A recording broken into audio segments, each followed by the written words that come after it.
400 दिरहम में। और इस ऊँट यहीं पे रसूल सल्लल्लाहु अलैहि वसल्लम हिजरत करके मदीना आए, 11 साल तक रहा। जब आप सल्लल्लाहु अलैहि वसल्लम निकल कर गए, ऊँट ने खाना पीना छोड़ दिया और रोती रोती अंधी हो गई। और जब अबू बकर सिद्दीक खलीफा हुए, इसका भी जिक्र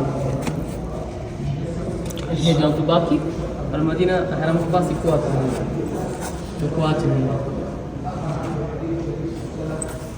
यानी इतना मोहब्बत करते थे आप सल्लल्लाहु अलैहि वसल्लम को, लेकिन मक्का के मुशरिकीन को समझ नहीं आया। तो मक्का के लोग इस रास्ते से मदीना सफ़र करके आते थे, तो रसूल सल्लल्लाहु अलैहि वसल्लम इस रास्ते से मदीना नहीं आए। अगर आते तो मुशरिकीन पकड़ लेता। तो रसूल सल्लल्लाहु अलैहि वसल्लम जुनूब मक्का से गारे सोर 3 दिन बाद ये वाला रास्ता अपनाया और चलते चलते उम्मे माबाद के पास पहुँचते। उम्मे माबाद जो थी एक बुढ़िया थी, उनका शौहर बकरे चराता था। उनके पास जाके कहा कि आपके पास खाना है, हम खाना खरीदना चाहते हैं। तो इन्होंने कहा खाना तो नहीं है, बकरी है और बीमार है, दूध नहीं दे सकती।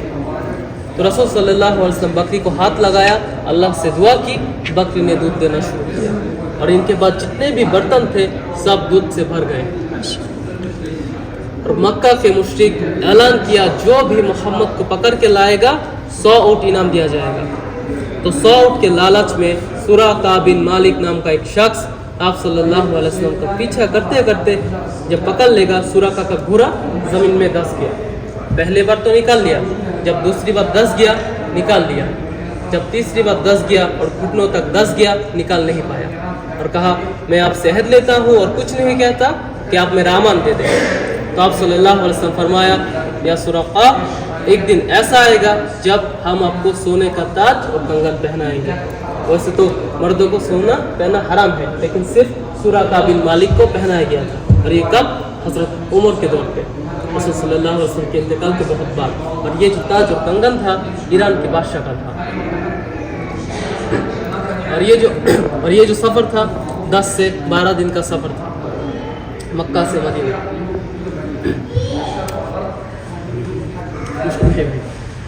ये देखें, ये वोल्केनो के पहाड़ है, मदीना में लावा आया था हज़रत उमर के दौर पे। रसूल सल्लल्लाहु अलैहि वसल्लम हज़रत उमर को पहले से ही कह दिया था, जब मदीना में लावा आए तमीम अद्दारी को पकड़ के ले आना। तमीम अद्दारी साहबी थे, तो उन्होंने आकर ये सब बंद किया और इस लावे के वजह से मदीना का शहर तीनों साइड से जला हुआ। और आज आपको जितने भी मदीना में जली हुई ज़मीन नज़र आते इस लावे के वजह से। सिर्फ शुमाल की तरफ जो जबल उहद उस साइड पे कुछ नहीं हुआ।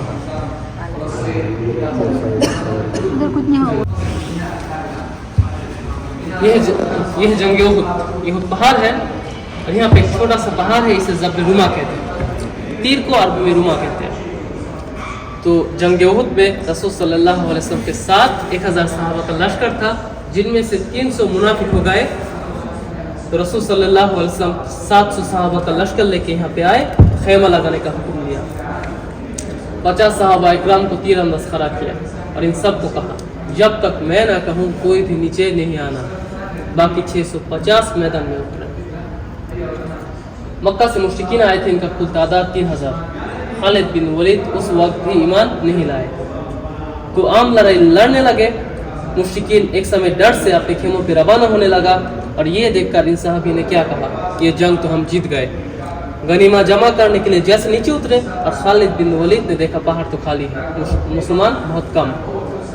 तो खालिद बिन वलीद पीछे से घूम के आए, आकर 10 सहाबा इकराम को यहाँ पर शहीद कर दिए। और इस जगह पे रसूल सल्लल्लाहु अलैहि वसल्लम के चाचा हमज़ा बिन मुत्तलिब भी शहीद हो गए थे। तो मुश्रिकीन मुसलमान के खेमों तक भी पहुँच गए और मुसाब बिन उमैर भी यहाँ पर शहीद हो गए। और इस जगह पे आप सल्लल्लाहु अलैहि वसल्लम का एक दाद मुबारक शहीद हुआ और हज़रत अली और एक साहबी ने आप सल्लल्लाहु अलैहि वसल्लम को लेकर इस उहद की कार में ले गए। तो मुश्रिकीन और मुसलमान जंग लड़ते लड़ते पहाड़ के ऊपर तक पहुँच गए और मुश्रिकीन का ख्याल आया, हम ऊपर तक तो पहुँच गए, हो सकता है मुसलमान हमें नीचे से बंद करते, तब तो हम सारे के सारे मारे जाएंगे। तो इन्होंने नीचे आया और अपने खेमों लेके मक्का चला गया। और इस जंग में मुसलमान जीत रहे थे, लेकिन इन्होंने क्या किया, रसूल सल्लल्लाहु अलैहि वसल्लम की बात नहीं मानी। की वजह से तीनों साइड से जला हुआ, ये जबल उहुद, और ये जन्नत का पहाड़ है, और ये है जबल सिला, सबा मस्जिद। तो जंग खंदक में जो खंदक खोदी गई थी, खंदक यहाँ पर खोदी गई थी, खंदक यहाँ पर खोदी गई थी। मक्का से जो मुश्रिक आए थे, इनका कुल तादाद 10,000 था, यहाँ से आए थे, इस रास्ते से आए थे मुश्रिक, 10,000 मुश्रिक यहाँ से आए थे, और मुसलमान सिर्फ 3,000। 28 दिन तक ये जंग हुआ, तीर और पत्थर से। तो 28 दिन बाद अल्लाह के हुक्म से मुश्रिकीन के ऊपर एक हवा चली, उनका तंबू वगैरह खाने पीने का सामान सब उड़ गए, और ये जब मुसलमान जीत गए। और ये जो खंदक खोदी गई थी, खंदक यहाँ पर खोदी गई थी, और आज खंदक की कोई भी निशानी नहीं है जी, लेकिन निशानी तो नहीं है जी। तो खंदक की लंबाई 2.5 किलोमीटर, चौड़ाई 4.5 मीटर और गहराई 3.5 मीटर, और ये खंदक सिर्फ 6 दिन में खोदी गई। खंदक सिर्फ 6 दिन में खोदी गई थी। अच्छा, यहाँ पे जब रसूल सल्लल्लाहु अलैहि वसल्लम मदीना में आए थे, इस रास्ते से आए थे, मस्जिद तौबा, मस्जिद मुसब्बा, यहाँ पे आकर 2 रकात सलात अदा की, और इसे मस्जिद फजर भी कहते हैं जी, कोबा के पास। और ये जो रास्ता है, यहाँ पे मदीना के अंसारी बच्चों ने जो गीत गाए थी, तला अल बद्रु अलैना, वो गीत यहाँ पर गाए थे। और ये थी इस्लाम की पहली मस्जिद, मस्जिद कुबा। मस्जिद कुबा तामीर करके जब आगे आ रहे थे, मस्जिद जुमा, हम पर जब नमाज फ़र्ज हुआ था, जुमे का नमाज नहीं था, इस्लाम की पहली जुमा यहाँ पे अदा की। तो जुमे का दिन था, सलात जुमा अदा करके जब आगे आ रहे थे, मदीना वालों ने सब ने कहा, या रसूलल्लाह, आप मेरे यहाँ। तो आप सल्लल्लाहु अलैहि वसल्लम ने कहा, मेरी ऊँटनी कस्वा जहाँ ठहरेगी, मैं वहीं पर रहूँगा। तो आप सल्लल्लाहु अलैहि वसल्लम की ऊँटनी कस्वा चलते चलते अबू अय्यूब अल अंसारी के घर के पास ठहरी, और उनके घर के पास 2 यतीम लड़कों की जगह थी, सहल और सुहेल की, और उस जगह को ख़रीदा, और उसका कीमत जो है हज़रत अबू बकर सिद्दीक़ ने अदा की थी 10 दिनार सोने का था। यहाँ से मस्जिद नबवी तामीर की। 90 के करीब मसाजिद थे मदीना में, और 35 से 40 कुएँ थे, जहाँ से आप सल्लल्लाहु अलैहि वसल्लम पानी पिए। मस्जिद कुबा, और यहाँ पे है बीर गार्स। रसूल सल्लल्लाहु अलैहि वसल्लम सहाबा इकराम को कहा, मेरे इंतकाल के बाद बीर गार्स के कुएँ के पानी से मेरे को गुस्ल देना।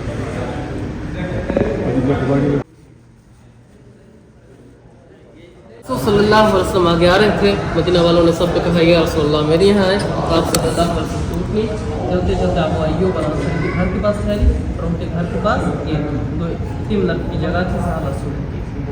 उस वक्त भी जन्नतुल बाकी था, शहर से बाहर, और 2 हिस्सों पे। तो ये सहल और सुहेल की जगह के यहाँ पे कुछ मुश्रिकीन का कब्र था। इस कब्र को हटाया, जगह को साफ़ की, और यहाँ पे मस्जिद नबवी तामीर की इस तरह। तो रसूल सल्लल्लाहु अलैहि वसल्लम के ज़माने में मस्जिद नबवी इस तरह तामीर की। पहली हिजरी में उस वक्त भी हमारे किबला मस्जिद अक्सा की तरफ था, मुसल्ला असफ सुफ़ा, और ये 2 कमरा। उस वक्त भी हमारी किबला मस्जिद अक्सा की तरफ। और 2 हिजरी में जब किबला चेंज हुआ, मस्जिद को अक्स कर दिया, यानी असफ सुफ़ी की जगह मुसल्ला, और असफ सुफ़े को पीछे कर दिया।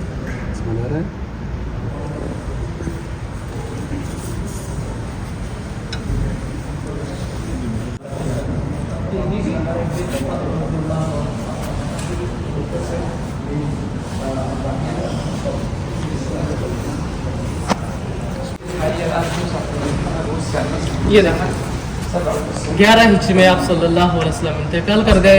खलीफा हुआ अबू बकर सिद्दीक। उन्होंने आकर यहाँ पे कंकड़ डाल दी, क्योंकि बारिश की वजह से कोई भी स्लिप न करे। जब हज़रत उमर आए, ये असफ सफ़े को ख़त्म कर दिया, मस्जिद को बड़ा कर दिया। और जब हज़रत उस्मान आए, उन्होंने आकर मस्जिद को और भी बड़ा कर दिया, और कोई भी गुंबद और मीनार नहीं था। और रसूल सल्लल्लाहु अलैहि वसल्लम, हज़रत अबू बकर सिद्दीक और हज़रत उमर, ये तीनों कब्र मुबारक उस वक्त भी मस्जिद से बाहर था।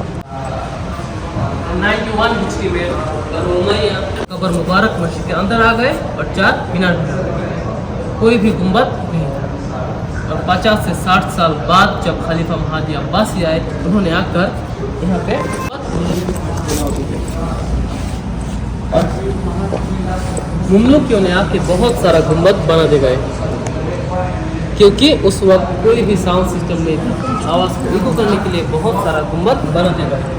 ये बड़ा वाला गुंबद तीनों कब्र मुबारक के ऊपर, और यहाँ पे इमाम साहब नमाज पढ़ाते। और तुर्कियों ने आके इसका रंग सिल्वर से ग्रे कर दिया, और पूरा मस्जिद का रंग भी चेंज कर दिया।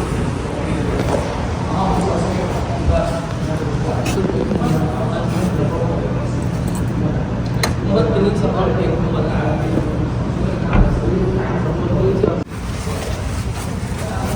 यहाँ पे देखिए, ये है आज के ज़माने का मस्जिद नबवी। तुर्की दौर में इतना तक था मस्जिद नबवी।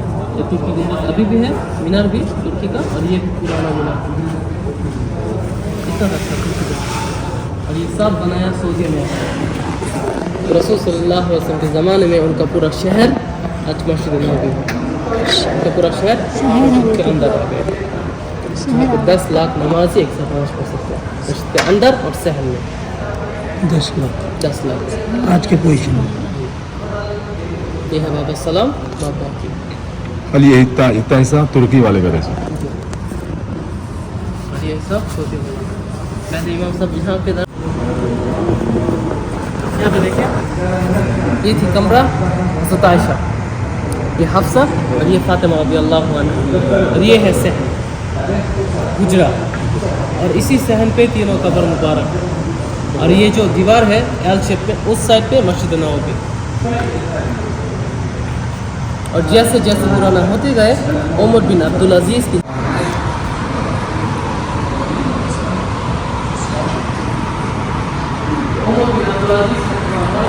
अब्दुल अजीज़ ने तमाम उसके शहर को खिलाकर इस 5 कोने वाली दीवार के अंदर अपना जाने का कोई रास्ता है ना कोई रास्ता। जाली से हमें ये पर्दा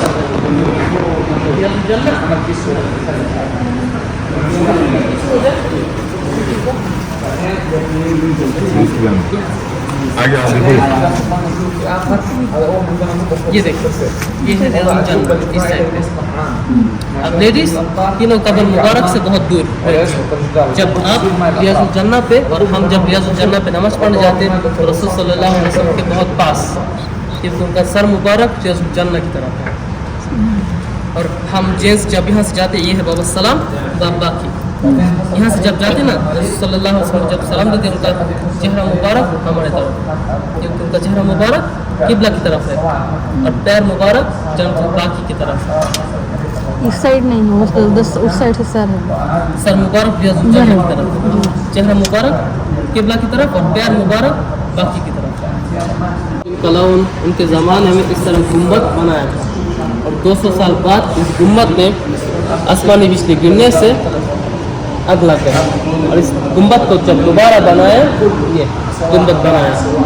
ये गुंबद अभी भी है, लेकिन हमें नज़र नहीं आएगा, क्योंकि इस 5 कोने वाली दीवार के ऊपर वो बड़ा वाला गुंबद है, इसके ऊपर वो बना है। और तुर्कियों ने आके इसका रंग ग्रीन कर दिया। पहले ये था, नहीं ये फिर वहाँ गए, वैसा ही बना है। अभी वो गए अंदर।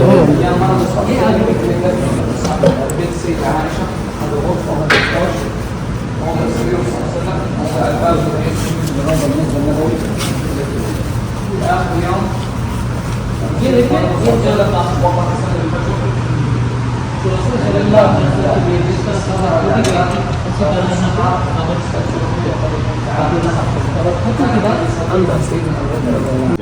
अच्छा, जन्नतुल बकी।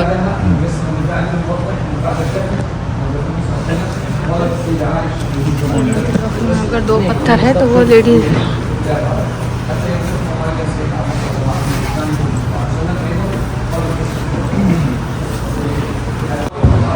ये जो बाउंड्री वॉल है, इतना मदीना की शहर, जन्नतुल बाकी शहर से बाहर। और इस शहर में एक निज़ाम हुआ करता था, सलात फजर के बाद इस शहर के दरवाजे को खोलते थे, और ईशा के फौरन बाद इस दरवाजे को बंद करते थे। और आज ये पूरा का पूरा शहर मस्जिद नबवी है। ये मनाखा बाजार फौजी किला था, मिस्री सफारा था, आर्मी को यहाँ पर ट्रेनिंग दी। तुर्की मस्जिद और तुर्की और शाम से जो ट्रेन आते थे, आकर यहाँ पर पहुँच जाए। ये सब बात खजूर का बात। और यहाँ पे जैसे मस्जिद गमामा है, जिसमें आप सल्लल्लाहु अलैहि वसल्लम ईद की नमाज पढ़े यहाँ पे कुछ मस्जिद जैसे मस्जिद गमामा। और ये सब बात खजूर का बात। और आज से 100 साल पहले मदीना का शहर तुर्की दौर इस तरह था।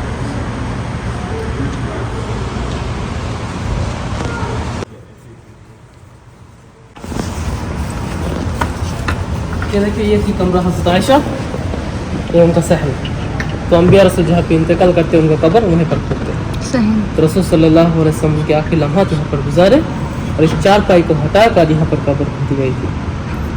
और कब्र होने के बाद, कब्र खोदने के बाद पीले घास के कुएं के पानी से आप सल्लल्लाहु अलैहि वसल्लम को गुस्ल दिया। और गुस्ल देते वक्त उनके जिस्म से कोई भी कपड़ा नहीं उतारा। कफन के तौर पे 2 या 3 कपड़ा पहनाया गया था। और सलात जनाजा कोई भी इज्तिमाई तौर पे किसी ने भी नहीं दिया।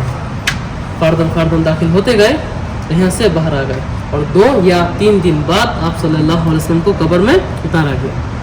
और कब्र यहाँ पे हो गए। कब्र होने के बाद भी अम्मा आयशा यहाँ पर रहती थी, कोई भी पर्दा नहीं था। जब रसूलुल्लाह सल्लल्लाहु अलैहि वसल्लम है, पर्दा नहीं था। जब हज़रत अबू बकर सिद्दीक़ आयशा के अब्बा, पर्दा नहीं था। जब हज़रत उमर आए, पर्दा भी लगा दिया और यहाँ से यहाँ पे शिफ्ट हो गए थे, क्योंकि हज़रत उमर गैर महरम थे। तो तीनों कब्र मुबारक इसी तरह है। रसूल सल्लल्लाहु अलैहि वसल्लम कंधे तक, हज़रत अबू बकर सिद्दीक़, फिर हज़रत उमर। रसूल सल्लल्लाहु अलैहि वसल्लम इतने पानी से वज़ू फरमाते थे और इतने पानी से गुस्ल फरमाते थे। एक से 4 मौत का एक साबुन बनता है। अगर आप